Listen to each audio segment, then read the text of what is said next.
This evidence, again, that's evidence that all offender behavior is significant. And when you look at that, it deals with caring and concern. And if you have caring and concern, as paradoxical as it may sound, you have that at homicide scenes. But what that tells you is that's usually indicative of a pre-existing relationship. Even though there's been a homicide, there's caring and concern for the victim. So again, that's one more thing that weighs against a stranger. Of one thing there can be no doubt, in this case there is a sense of caring and concern surrounding the crime, whoever committed it, of JonBenet. She's wrapped in her favorite blanket, the cords around her wrists are loosely tied. She's apparently redressed. Someone goes to the trouble to write by hand the longest ransom note in history. Why? Because someone really cared about the outcome in this case. Her body isn't disposed of outside either, but kept inside. Even the ransom note refers to the idea of a proper burial and suggests JonBenet's parents should be well rested. Now, if we accept this idea of caring and concern, does this point the needle more to the parents or to the housekeeper?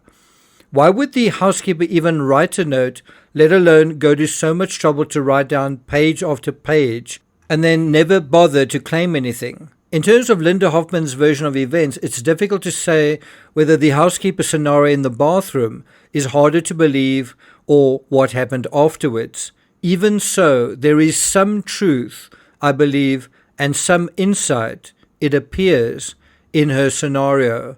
And we'll be dealing with those via 7 final crucial insights from the housekeeper. I got nightmares in my head, I fear.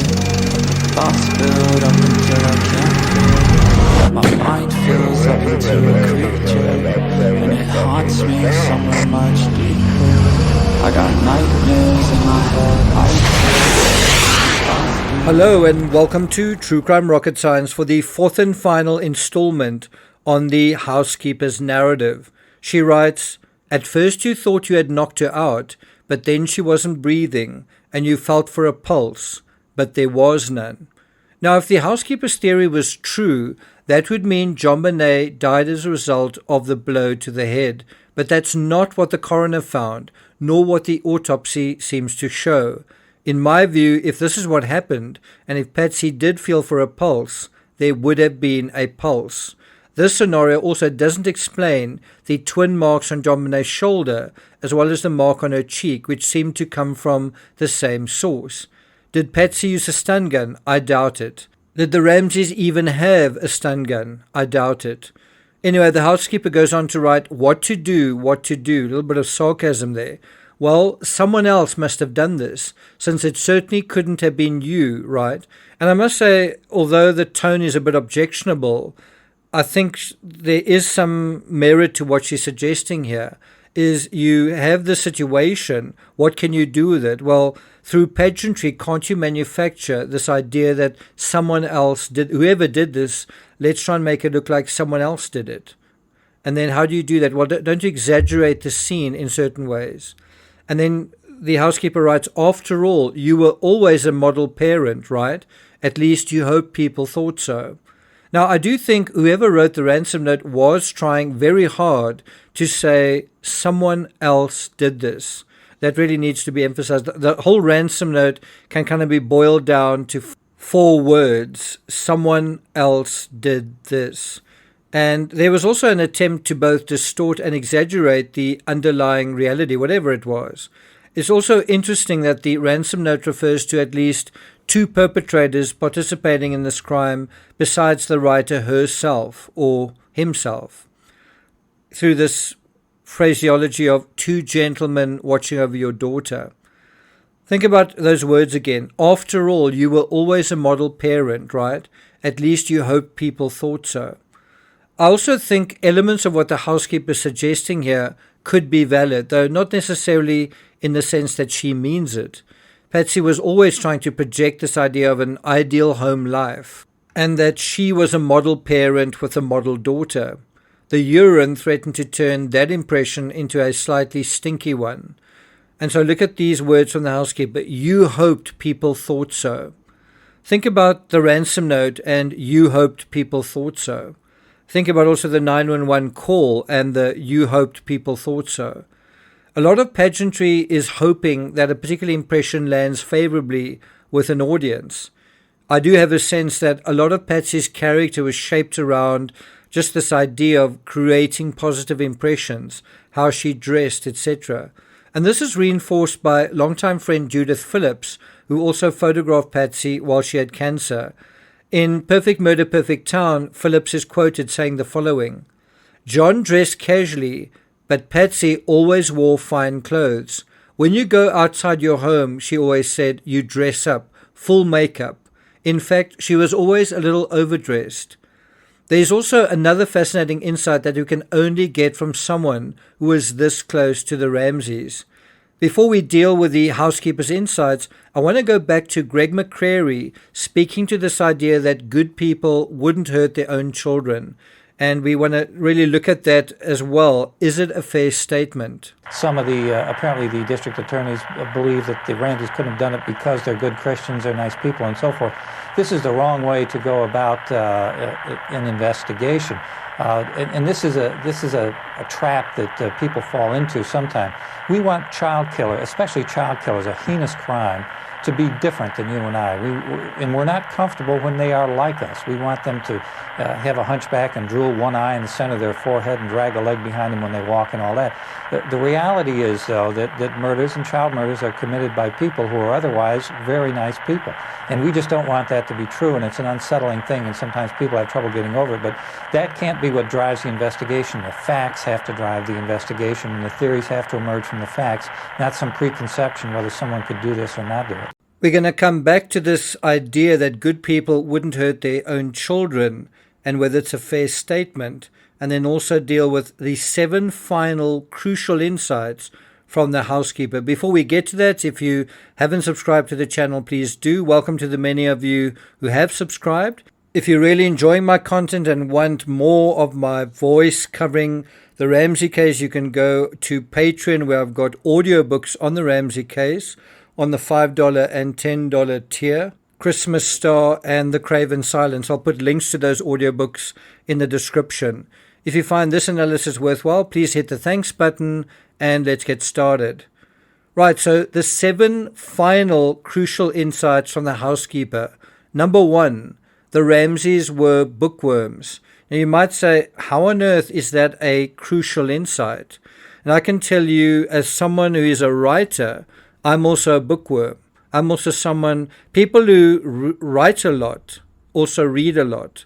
People who read a lot, not always, but often, write a lot. And Patsy, I think, was one of those people.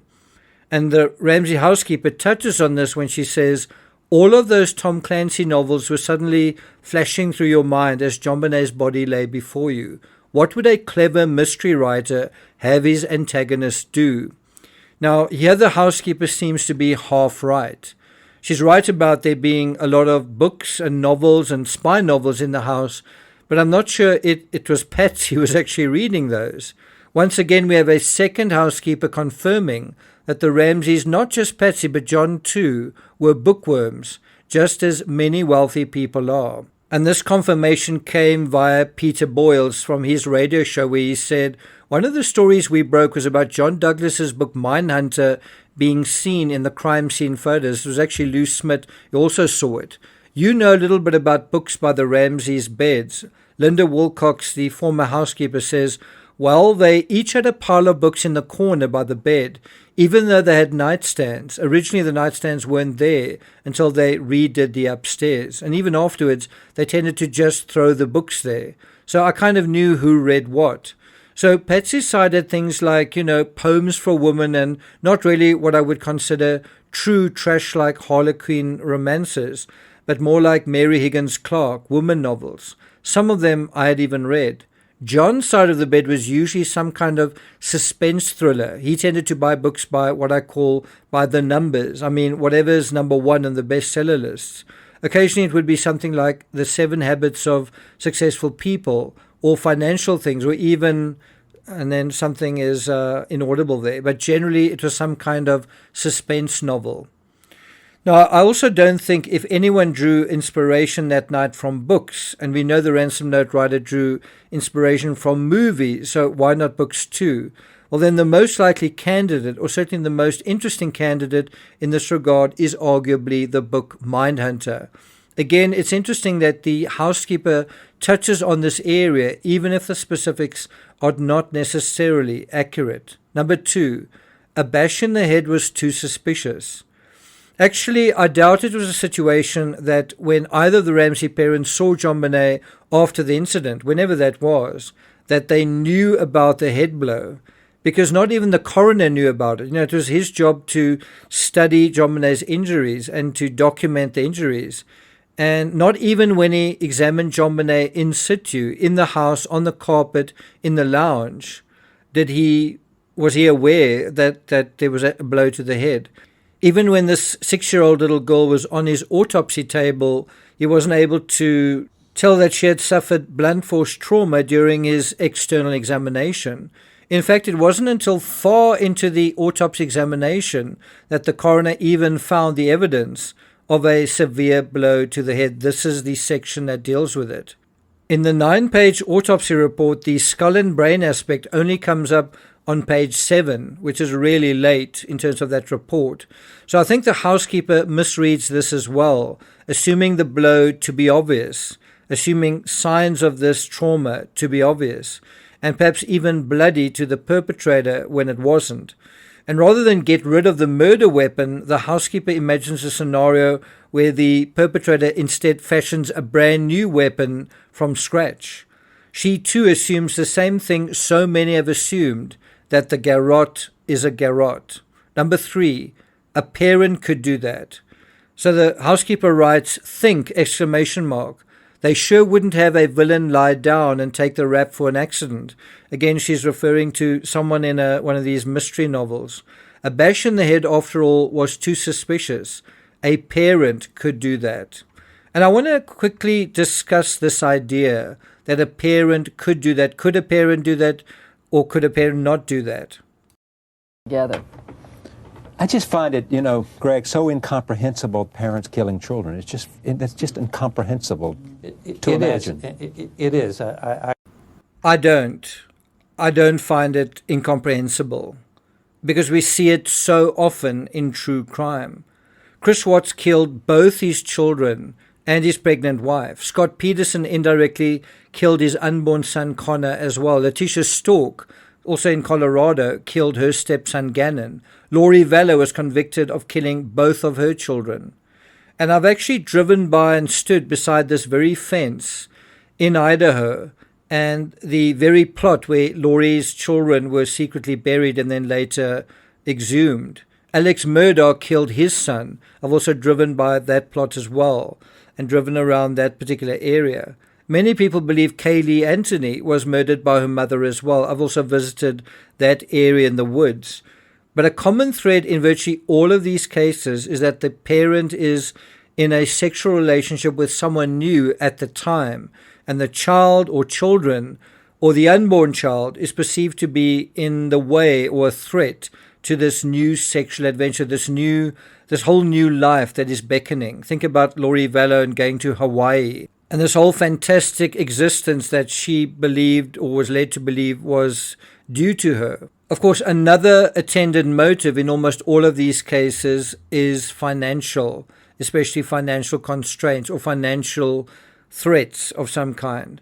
Neither of these motives are present here, however, and in a real sense, certainly if you believe JonBenet was murdered, it appears to be a motiveless murder. Well, there's no such thing, which is why there's all the more reason to believe it was an accident. Let's come back to those words, a parent could do that. So while I don't disagree that child murders are comprehensible, as crazy as that sounds, none of that fabric is present in this case. I think a more chilling question is whether a 10-year-old could do this. And interestingly, Netflix actually deals explicitly with this question. John Andrew does as well on Netflix, and Burke has echoed the same sentiment on Dr. Phil. There's been a few people that said it's not even physically possible for a 9-year-old to do that. Like, you won't find any evidence because that's not what happened. And perhaps that's a question we should look at in a separate analysis. Could anyone besides a parent do this? Did you hit your sister over the head with a baseball bat or a flashlight? Absolutely not. If someone in your house did, do you think you would have heard it? Probably. Yeah. It's quite an interesting question that from Dr. Phil, where he says, well, maybe you didn't do that. What if someone else did? Would you have heard it? And then Burke kind of shows quite an interesting expression where he purses his lips. Anyway, let's get back to our subject. Number 4, the housekeeper doesn't recognize the stick and cord contraption as anything other than as a garrote. The housekeeper writes, but what if JonBenet was slowly strangled exotically with, of all things, a garrote? So you broke off one of your paintbrushes, this is addressing Patsy, took the white nylon cord and twisted it around her neck. She, meaning JonBenet, might still have been revived, but you didn't know it. You just pulled the cord tight around her neck until it was red. Now, when I first researched this case, and I remember feeling very intimidated at the time, I felt there was virtually nothing I could likely contribute. But I remember when I heard this particular theory, it rang completely false to me. And that's when I thought, you know what, I think I could possibly contribute some sensible analysis to this case. You know, there are many examples of staging in the Ramsey case, but some people wrongly think all of it is staging, while others wrongly think that none of it is. For example, Lou Smith seems to accept that the ransom note is real, that the ransom note isn't staged, as crazy as that is. I think it takes a keen mind, an intuitive mind, to tell the difference between the original crime scene and what was later done to try to alter it.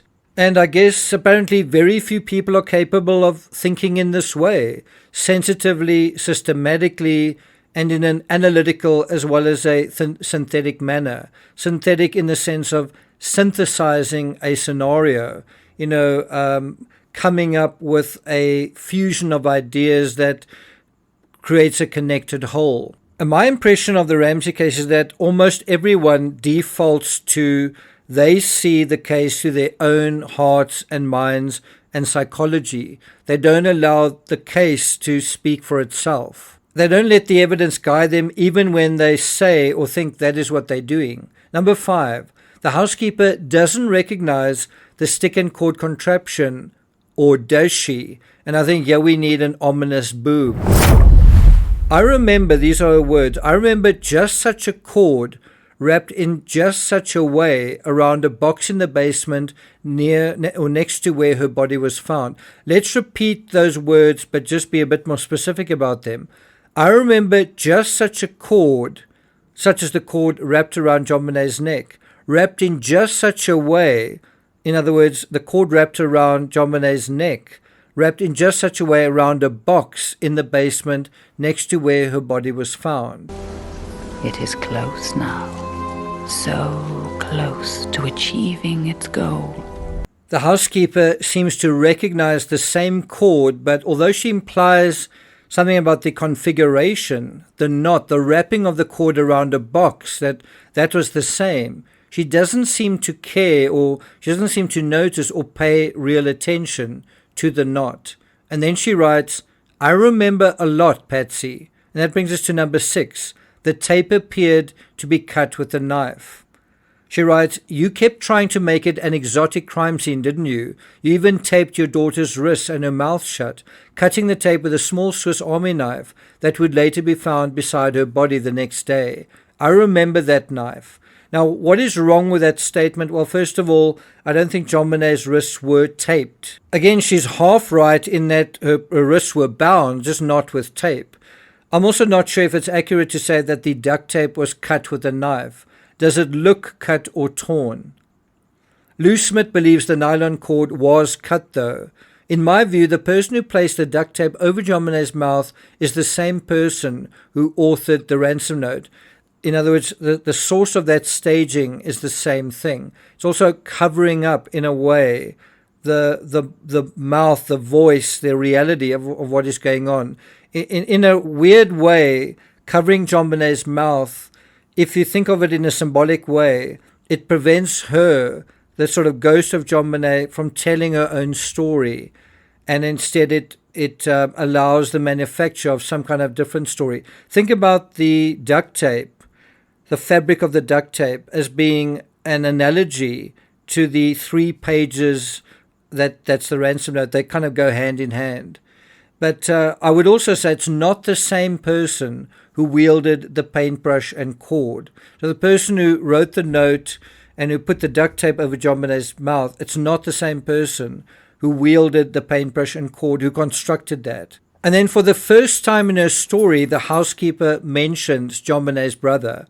Burke had walked around the house whittling with it a month before, meaning walked around the house whittling with the Swiss Army knife a month earlier. And I told you I put it at the top of the linen closet near JonBenet's bedroom when I confiscated it from him. So one does wonder whether Burke was searching in the area of JonBenet's bedroom himself for this knife, or whether Patsy simply gave it to Burke. Only you knew and John knew the exact location of that hideaway in the linen closet. After you finished taping JonBenet's mouth, you carried her downstairs and hid her body in the basement inside a small hidden room, the wine room you called it, even though there was never any wine stored there. Now, the fiber evidence does lend some support potentially to this part of the housekeeper's hypothesis. She writes, you then wrapped her in a favorite white blanket of hers. Now, again, this brings us back to this crime, caring inside a crime, which you took from the dryer, except her Barbie nightgown was stuck to it, because you never did have the sense to throw in a static cling strip with the wash. So you laid the nightie next to her. You had stored the plastic Christmas trees there in that wine cellar. Strange, isn't it? I had worked for you for nearly a year, and I didn't even know that room existed until you had me get those trees out of there. Now, that kind of implies that even the housekeeper didn't know that room existed in the basement until it was approaching Christmas time. An intruder wouldn't have found that place, not in a million years. Only you or John would know its location. Your house was a 22-room rabbit warren and maze that even my husband once got lost in when he was doing some work for you. Number 7, I can hear your voice in the note, and this is perhaps the most startling insight of all. Not only her recognizing the handwriting, but Patsy's voice, so to speak, in the ransom note. The housekeeper writes, what to do next? Well, a ransom note might be nice. It would explain why JonBenet was suddenly missing, but you forgot one thing. The handwriting and language of the note were all yours. We really need to emphasize that, and maybe it's time for another ominous bang. Because the housekeeper writes, I can hear your voice in the note. The word hence, for example, was in your Christmas cards and letters, and a word you like to use in conversation. The phrase, use that good Southern common sense, is what you kidded John about, since he was anything but Southern, having been born and raised in Michigan. The phrase, fat cat, is what your mother Nidra used to call you after you and John became rich. The ransom demand asked that the money be put in an attaché with a proper accent mark over the last E in attaché. I remember how careful you always were to put the proper accent mark over the E in the second syllable of JonBenet's name. The ransom note even ended with the initials SBTC. Do you remember how fond you were, Patsy, of using initials as abbreviations for all sorts of expressions? Preparing the crime scene and writing the ransom note must have been time-consuming and exhausting. You were up all night before you found the ransom note just before 6 a.m. in the morning. You didn't even have time to change your clothes from the day before. So what the housekeeper is implying here was that Patsy was not only up all night, but that she was up all night in the same clothes she wore to the dinner party. And what's interesting is that when the cops encountered Patsy that morning, she was fully made up. And that in itself is a mismatch. The fact that she was wearing tired old dinner party clothes from the night before, yet she'd freshened up her makeup. Don't you think that's strange? And this is an excerpt from Foreign Faction by James Kolar. Officer Rick French was the first to arrive on scene at 05:56 hours and was greeted at the front door of the residence by Patsy Ramsey. That's interesting. Patsy meets the officer, not John. John Ramsey was visible from the front door, standing in the kitchen at the end of a length of hallway that ran toward the rear of the house. That's also interesting that John doesn't open the door to the officer. Patsy does, and John is kind of elsewhere in the house. French observed John Ramsey to be dressed in a long-sleeved blue and white pinstriped shirt and khaki pants.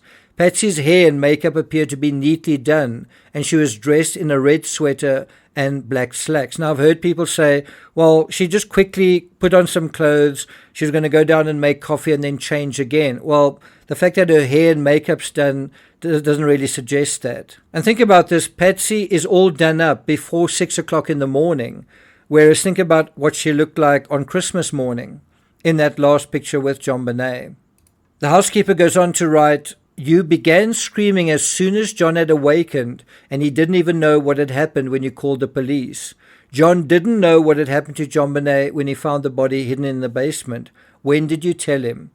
Now, of course, this is the million-dollar question. When exactly did Patsy and John really find JonBenet and find out what had happened to her?